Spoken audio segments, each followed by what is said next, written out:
మిత్రమా, Andhra Pradesh shops and establishments act 1988 ఈ చట్టం Andhra Pradesh shops and establishments act 1966 కి బదులుగా ఈ చట్టాన్ని తదుపరి తీసుకురావడం జరిగింది.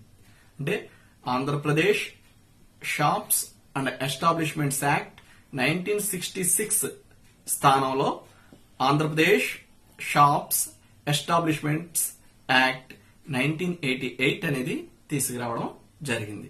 అంటే ఇప్పుడు మనం ఈ చట్టాన్ని Andhra Pradesh shops and establishments act 1988 గా మనం చూడాలి. ఆ చట్టంలో ఉన్నటువంటి నిబంధనలే ఇప్పుడు మన ఆంధ్రప్రదేశ్ రాష్ట్రంలో అమలులో ఉండడం జరుగుతుంది. మిత్రులారా, ఫస్ట్ మనం ఈ యొక్క చట్టం యొక్క ఉద్దేశాన్ని మనం తెలుసుకుందాం. The law relating to the regulation of conditions of work and employment in shops. Shops లో వర్కింగ్ కండిషన్స్ గురించి కానీ, అక్కడ ఏ విధమైనటువంటి నిబంధనల గురించి కానీ, అదేవిధంగా కమర్షియల్ ఎస్టాబ్లిష్మెంట్స్ కి సంబంధించి regulations and conditions and work conditions గురించి కానీ, అలాగే restaurants, theatres and other establishments గురించి కానీ, and for matters connected therewith, ఈ విషయాలు అంటే షాప్స్ అండ్ ఎస్టాబ్లిష్మెంట్స్ కి సంబంధించినటువంటి సంబంధిత అంశాలకు సంబంధించినవన్నీ కూడా ఈ యొక్క Andhra Pradesh shops and establishments act 1988 పరిధిలోకి రావడం జరుగుతుంది. అంటే ఈ యొక్క షాప్స్ లో కానీ, ఎస్టాబ్లిష్మెంట్స్ లో కానీ, అదేవిధంగా కమర్షియల్ ఎస్టాబ్లిష్మెంట్స్ లో కానీ, వీటిలో పనిచేసేటటువంటి ఉద్యోగులకు సంబంధించినటువంటి నియమ నిబంధనలు, వారి యొక్క డ్యూటీస్, అదేవిధంగా ఆ ఉద్యోగం ఇచ్చినటువంటి ఎంప్లాయర్, ఎవరైతే ఉద్యోగం ఇచ్చినటువంటి వ్యక్తి ఉంటారో యజమాని, ఎంప్లాయర్, వారి యొక్క డ్యూటీస్, వారి యొక్క రైట్స్, అదేవిధంగా ఉద్యోగి ఎంప్లాయీ, వారి యొక్క డ్యూటీస్, వారి యొక్క రైట్స్ ఇందులో మనం ప్రొటెక్ట్ చేయడం కోసం, అదేవిధంగా వారికి కొన్ని నియమ నిబంధనల్ని, వారి యొక్క రూల్స్ ని, వారి యొక్క వర్కింగ్ అవర్స్ ని రెగ్యులేట్ చేయడం కోసం, అంటే వెట్టి చాకిరీ అనేది లేకుండా కొన్ని హక్కులను కల్పించే ఉద్దేశంతో ఈ యొక్క చట్టాన్ని తీసుకురావడం అనేది జరిగింది. మిత్రులారా, section 1 short title extent commencement and application. Section 1 వచ్చి అసలు ఈ చట్టాన్ని ఏమని చదవాలంటే Andhra Pradesh shops and establishments act 1988 అని చదవాలి. Andhra Pradesh shops and establishments act 1988 అని చదవాలి ఈ చట్టాన్ని. మరి దీని యొక్క పరిధి ఏంటి అంటే మొత్తం ఎంటైర్ ఆంధ్రప్రదేశ్ అప్లై అవుతుంది ఈ చట్టం. ఆంధ్రప్రదేశ్ రాష్ట్రం మొత్తం కూడా ఈ చట్టం అమలు చేయబడడం అనేది జరుగుతుంది. అదేవిధంగా ఈ చట్టంలో సెక్షన్ 2లో వచ్చేసరికి కొన్ని డెఫినేషన్స్ ఇవ్వడం జరిగింది. అంటే అప్రెంటిస్ అంటే ఏంటి, అప్రెంటిస్ అంటే ఏంటి, అప్రెంటిస్ అంటే దానికి ఒక డెఫినేషన్ ఇవ్వడం జరిగింది. అంటే ఎంప్లాయీ అంటే అందులో ఒక సంస్థలో గాని, ఒక ఎస్టాబ్లిష్మెంట్ లో గాని, ఒక షాప్ లో గాని పనిచేసేటటువంటి ఉద్యోగిని ఎంప్లాయీ అంటాం. ఎవరైతే ఉద్యోగం ఇచ్చారో, ఉద్యోగం ఇచ్చినటువంటి వ్యక్తిని యజమాని అంటాం జనరల్ గా మనం తెలుగులో. అతన్ని ఎంప్లాయర్ అని చెప్పేసి అనడం జరుగుతుంది. మరి ఒక షాప్ లో పనిచేసే వాళ్ళందరూ కూడా ఎంప్లాయీసేనా అంటే ఆ విధంగా కూడా మనం చెప్పలేం. కొంతమంది వ్యాపారం నేర్చుకోవడానికి ట్రైనింగ్ కోసం వెళ్తారు, కొంతమంది ఏమైనా చేతి పని నేర్చుకోవడానికి వెళ్తారు. ఈ విధంగా కొంత వారు ట్రైనింగ్ షిప్ కోసం కొందరు వెళ్తూ ఉంటారు. అటువంటి వారందరినీ కూడా మనం అప్రెంటిస్ అని చెప్పడం జరుగుతుంది. Apprentice means A person who is employed whether on payment of wages or not for the purpose of being trained in any trade, craft or employment in any establishment.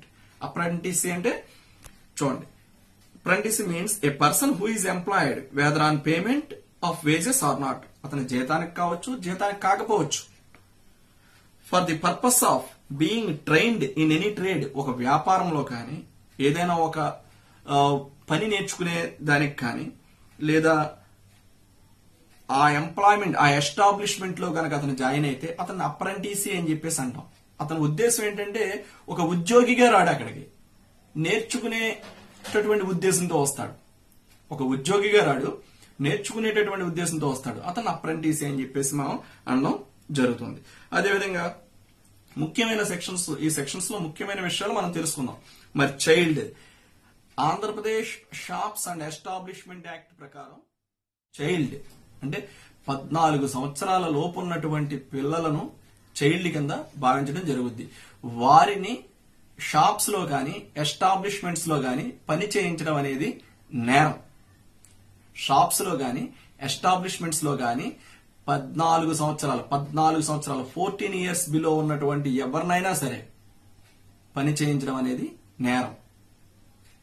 So next, commercial establishment అంటే ఏంటి? Commercial establishment means an establishment which carries on any trade, business, profession or any work in connection with or incidental or ancillary to any such trade, business or profession, or which is clerical department of a factory or an industrial undertaking, or which is commercial or banking or insurance establishments, and includes an establishment under the management and control of a cooperative society, an establishment of factory or industrial undertaking which is falls outside the scope of the Factories Act 1948, and such other establishment as the government may by notification declare to be a commercial establishment for the purpose of this act, but does not include a shop. చూడండి, అంటే commercial establishment అంటే అటు factories చట్టంస్ లోకి రాక, ఇటు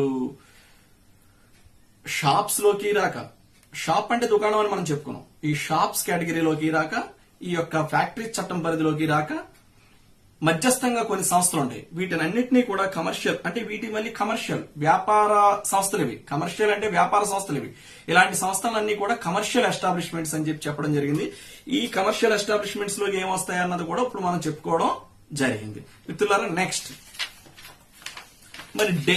ఈ చట్టం ప్రకారం జనరల్ గా ఈ చట్టంలో డే అన్నదానికి ఒక నిర్వచనం ఇవ్వడం జరిగింది. డే అంటే 24 hours. మనకు తెలుసు డే అంటే.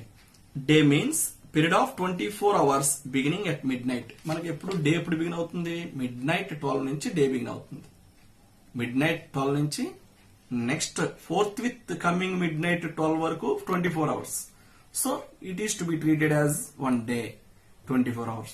సో ఈ చట్టం ప్రకారం కాదు, ఏ చట్టం ప్రకారం అయినా డే అంటే అదే. మిత్రులారా, డిపెండెంట్. డిపెండెంట్ అంటే చూడండి, dependent means in relation to a deceased employee, his nominee, or in the absence of such nominee,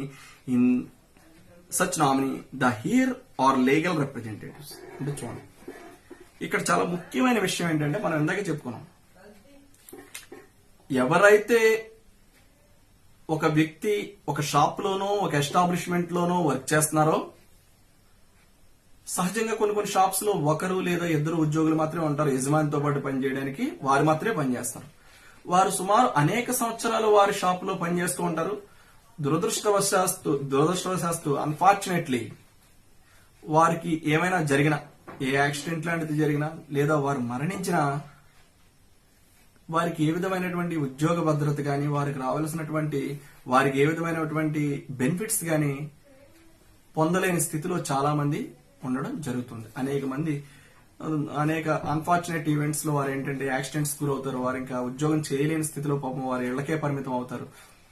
మరి ఇటువంటి పరిస్థితిలో వారి హక్కులను ప్రొటెక్ట్ చేసుకోవడం కోసం వారి యొక్క లీగల్ రిప్రజెంటేటివ్స్ కానీ లీగల్ హియర్స్ కానీ వారి మీద ఆధారపడినటువంటి ఆ ఉద్యోగి, ఆ షాప్స్ ఆర్ ఎస్టాబ్లిష్మెంట్స్ లో పనిచేసేటటువంటి ఉద్యోగి యొక్క డిపెండెంట్స్ గాని, అతని మీద ఆధారపడి జీవించేవారు డిపెండెంట్స్ అంటే. లీగల్ రిప్రజెంటేటివ్స్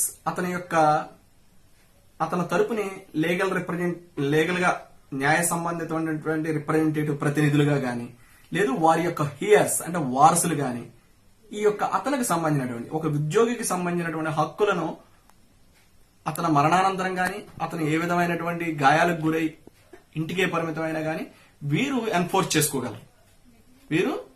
చేయగలరు. సో అసలు డిపెండెంట్ ఏంటంటే, dependent means in relation to a deceased employee, his nominee, or in the absence of such nominee, other heir or legal representative. అలాగే నామినీ, డిపెండెంట్ అంటే ఈ ఈ ఈ ఉద్యోగి యొక్క నామినీ కూడా వస్తారు.